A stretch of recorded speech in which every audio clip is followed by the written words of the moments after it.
नमस्कार, मैं हूं ब्रिज द्विवेदी। कमोडिटीज के इस खास शो मंडी मास्टर में आप सभी का स्वागत है।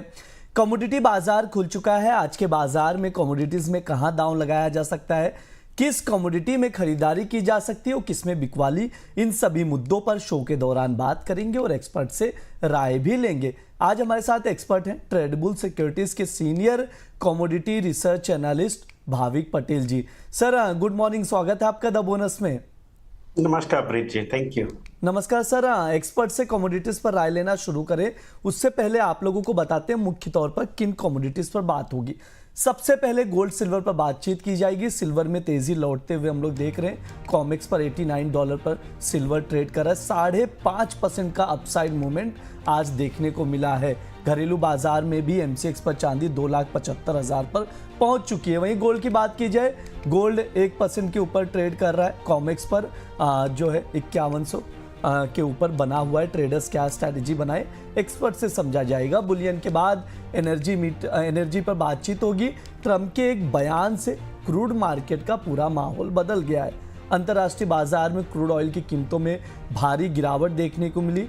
कुछ ही घंटों में 6 से 7% का जो भाव था ब्रेंट क्रूड का वो टूट गया।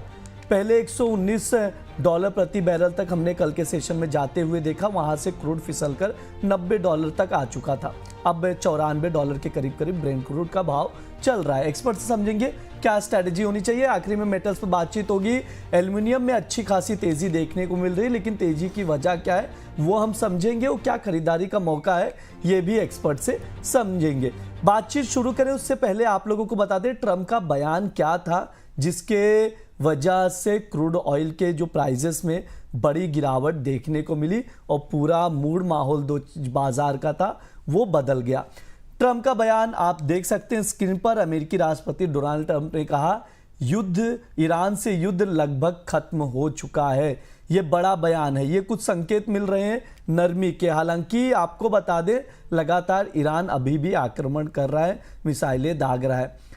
यहां पर ट्रंप ने खास बात यह कही है कि दोबारा अगर हमला हुआ तो ईरान को झेलनी पड़ेगी और कड़ी मार। यानी ट्रंप ने एक तरह से चेतावनी और धमकी भी दी है। ट्रंप ने यह भी कहा है तेल सप्लाई रोकी तो 20 गुना बड़ा हमले की चेतावनी दी गई है। इसके अलावा स्टेट ऑफ हॉर्मुज़ पर कब्जे के विकल्प पर भी विचार किया जा रहा है। साथ ही आप लोगों को बता दो ईरान के 80% मिसाइल लॉन्चर नष्ट कर दिए गए हैं। ट्रंप की ओर से दावा किया गया है। ट्रंप बोले अमेरिका कई मायनों में पहले ही जीत चुका है। अमेरिका इजराइल के हमले से बड़ा खतरा धीरे धीरे टल रहा है। हालांकि ईरान ने अगर चालाकी की तो उस देश का अंत हो जाएगा, ये ट्रंप की ओर से धमकी दी गई। बातचीत शुरू करते हैं। गोल्ड सिल्वर पर नजर डालते हैं आज क्या है। चांदी में तेजी लौटते हुए हम लोग देख रहे हैं। कॉमेक्स पर अगर चांदी को देखा जाए तो $89 पर ट्रेड कर रहा है। 4.5% के ऊपर का अपसाइड मूवमेंट देखने को मिल रहा है। MCX पर देखिए 2,75,000 के ऊपर चांदी पहुंच गई है। गोल्ड देखिए $1,61,700 पर नजर आ रहा है। कॉमेक्स पर $5167 पर ट्रेड कर रहा है। बिटपन सर आपसे शुरुआत करना चाहूंगा, क्या डॉलर की वीकनेस की वजह से गोल्ड सिल्वर को सपोर्ट मिला है? हाँ जी, बड़ा यही फैक्टर था कि देखिए पूरे जो पॉलिटिकल वार के माहौल पे भी गोल्ड सिल्वर सर्वाइव मतलब रैली नहीं कर पाता, सबड्यूड था। और पॉलन ने भी गोल्ड बेचा था और सिल्वर में भी थोड़ा सा सबड्यूड मोमेंटम है। अभी तक नहीं बोल सकते बहुत एग्रेसिव अपसाइड वाला है, हालांकि नीचे से काफी रिकवर हुआ है। पहला तो ये बता दूं कि जो डॉलर का जो डोमिनेंस था वो बड़ा सा क्वेश्चन था। तो उस क्वेश्चन का इस तरह से हालत है कि मतलब डॉलर का जिस तरह से पुलबैक आया तो लोग थोड़ा डर गए कि US डॉलर का फिर डोमिनेंस आ जाएगा, US का भी काफी डोमिनेंस आ जाएगा। इस तरह सा एक थोड़ा सा थॉट आया। और थोड़ा सा डॉलर इंडेक्स का भी आप देखते तो 1-2 दिन में 99.50 तक पुल बैक आया। तो उसके कारण थोड़ा सा बाजार में गोल्ड सिल्वर परफॉर्म नहीं कर पाया और वहां से पॉलन की तरफ से गोल्ड सेलिंग भी था सेंट्रल बैंक से। हालांकि ये मान के चलिए कि ओवरऑल जो फंडामेंटल है कोई बड़ा चेंज नहीं हुआ है, टेक्निकली स्ट्रगल कर रहा है। और सिल्वर का देखिए अभी भी 9150 92 का जो लेवल होगा ये विल बी क्रिटिकल। अगर इस लेवल के ऊपर सस्टेन करके आ पाता है 1-2 दिन में 2 दिन में जब भी, तब ये सिल्वर में मोमेंटम बनेगा $98 to $100 पे। जब तक वो लेवल नहीं उसके ऊपर सस्टेन नहीं करता तो रैली मुझे नहीं लग रहा है कोई सर्वाइव कर पाएगा।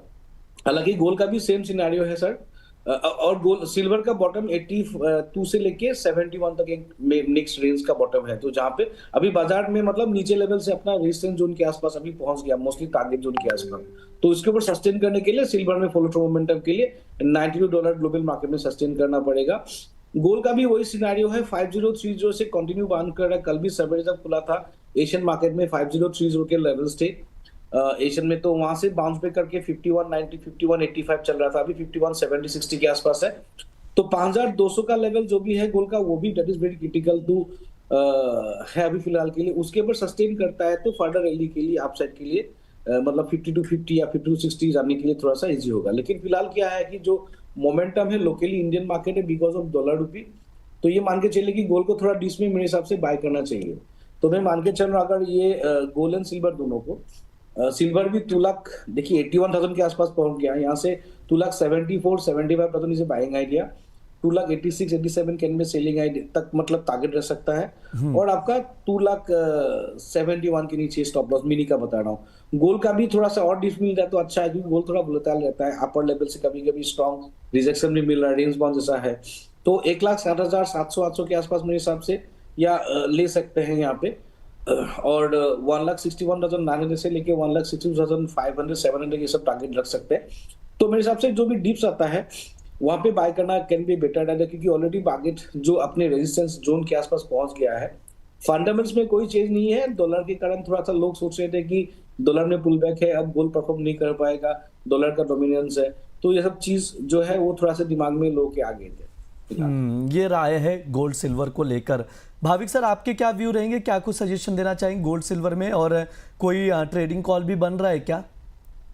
देखिए, गोल्ड और सिल्वर में आई थिंक सिल्वर थोड़ी ज्यादा वॉलेटाइल है। आई थिंक गोल्ड थोड़ा ज्यादा बेहतर लग रहा है, क्योंकि 3 मार्च अगर कल लास्ट ट्यूसडे को देखे, जो करेक्शन हुआ था 5400 से, तो 5000 का वापस से सपोर्ट लिया था।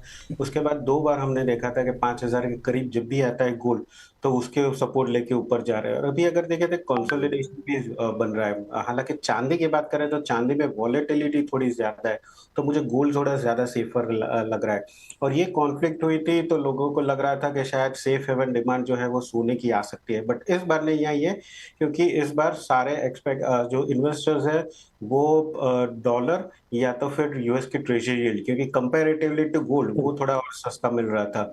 और वो भी था कि इक्विटी मार्केट का गिर रहा था, तो उसके लिए जो भी काफी सारे इन्वेस्टर्स थे तो सोना बेच के अपनी पोजीशंस खड़ी रखते थे मार्जिन कॉल इक्विटी में, तो उसकी वजह से भी हमने देखा कि सोने में थोड़ी गिरावट आई है। बट मुझे लग रहा है अभी के लिए फिलहाल बेस बन रहा है 5000 जब तक नहीं ब्रेक करता है तब तक मुझे लग रहा है कि सोने में अच्छी अभी भी बाय एंड डिप्स की स्ट्रेटेजी रखनी चाहिए।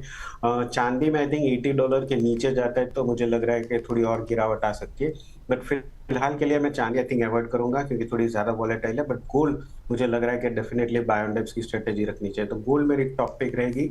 मिनी कॉन्ट्रैक्ट अराउंड 1,60,800 पे बाय कर सकते हैं, 161,600 के टारगेट के लिए, और 1,60,200 का स्टॉप लॉस रहेगा। ठीक है, सर की ओर से ये गोल्ड सिल्वर पर व्यू है, ट्रेडिंग कॉल स्क्रीन पर है, ध्यान रहे बाय करने की सलाह दी जा रही। स्टॉप लॉस आप लोग ज़रूर लगाएं, इस चीज़ का ध्यान रखें, क्योंकि मार्केट में काफ़ी ज़्यादा वॉलेटिलिटी देखने को मिल रही है।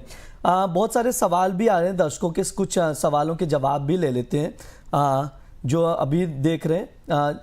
भाविक सर, आपसे समझना चाहूँगा, इशिका अग्रवाल जी का सवाल आ रहा है, सिल्वर जो है 2,78,000 पर 2 लॉट खरीदा है, पूछ रहे हैं कि यहाँ से क्या किया जाए, काफ़ी लॉस में है। देखिए, सिल्वर यूजुअली तो जैसे हमने देखा कि कॉन्फ्लिक्ट में बढ़ती है, बट इस बार क्योंकि डॉलर इंडेक्स में तेजी आई तो उसकी वजह से गोल्ड और सिल्वर दोनों में मंदी आई है।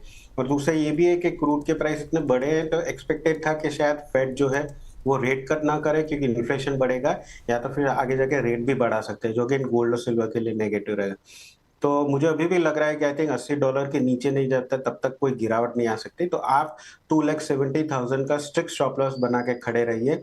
वापस से मुझे लग रहा है 282 के करीब आ सकता है, तो वहां पे आप एग्जिट हो सकते हैं, बट 270 का स्ट्रिक्ट स्टॉप लॉस रखिएगा। ठीक है, ये सर का सजेशन है, उसके अकॉर्डिंग आप देखकर चल सकते हैं। बिटपन सर, बहुत बहुत शुक्रिया आज की चर्चा में जुड़ने के लिए। डिस्क्लेमर दे दीजिए सर जाते जाते। देखिए, मेरा कोई पर्सनल पोजीशन नहीं है, लेकिन मैंने किसी क्लाइंट को एडवाइस किया हुआ हो सकता है। ठीक है, thank you so much sir. Thank you sir. यहाँ पर भाविक सर एक और सवाल था कि फिजिकल में जो सिल्वर बाय करके रखे, जैसे अभी यहाँ सवाल आ रहा है 2,72,000 पर, वो क्या करें? जो फिजिकल में बायर हैं होल्ड रखें, और क्या फ्रेश बाइंग की जा सकती है? फिजिकल इन्वेस्टर्स और ईटीएफ के लिए क्या कुछ सजेशन रहेगा सर? गोल्ड सिल्वर ईटीएफ में क्या बेस्ट रहेगा दोनों में से? पूरा ओवरऑल सर इन्वेस्टर्स के लिए सजेस्ट कर दीजिए। देखिए, अगर कोई फिजिकल बाइंग कर रहा है तो जरूर से वो लॉन्ग टर्म के लिए कर रहा है। और अगर लॉन्ग टर्म की बात करें तो जैसे हमने शायद 1 साल पहले अगर चांदी 1 लाख थी तो लोगों को लग रहा था 1 लाख इतना बड़ा प्राइस है, बट अभी देखें तो 4 लाख भी आ गई है और वापस से 2,80,000 के करीब आई है। तो मैं ये बोलूंगा कि 3 साल बाद आपको लगेगा कि 2,80,000 पे मैंने फिजिकल क्यों नहीं बाय किया। फंडामेंटल अभी भी बुलिश ही है, कोई चेंज नहीं हुआ है। आई थिंक ये कॉन्फ्लिक्ट की वजह से थोड़ा डॉलर इंडेक्स में मजबूती आई है और थोड़ी वीकनेस देखने को मिल सकता है गोल्ड और सिल्वर में, बट अगेन मुझे लग रहा है लॉन्ग टर्म मेरा बहुत बुलिश आउटलुक है। तो आप आपका फिजिकल जो आपने बाय करके रखा है वो खड़े रहिए। अगर मैं बोलूंगा कि यहाँ से वापस 2 लाख से 1,80,000 के बीच में भी अगर सिल्वर आती है तो एक बार और आप फिजिकल बाय करके एवरेज कर सकते हैं। ईटीएफ की बात करें तो आई थिंक मैं बोलूंगा ईटीएफ में आप एसआईपी जैसे इक्विटी में करते हो ऐसा कीजिए। जब जब भी सिल्वर और गोल्ड में 5 से 10% का अगर करेक्शन मिलता है तो डेफिनेटली बाइंग अपॉर्चुनिटी रहेगी। आप एसआईपी करके ईटीएफ में बाय कर सकते हैं। दोनों में आइदर आप गोल्ड में कर सकते हो या सिल्वर में। अगर ज़्यादा मुझे प्रेफर है तो मैं गोल्ड में ज़्यादा प्रेफर करूंगा। और 2 या 3 साल के लिए अगर आप वेट करोगे तो आपको अच्छा खासा रिटर्न मिलेगा।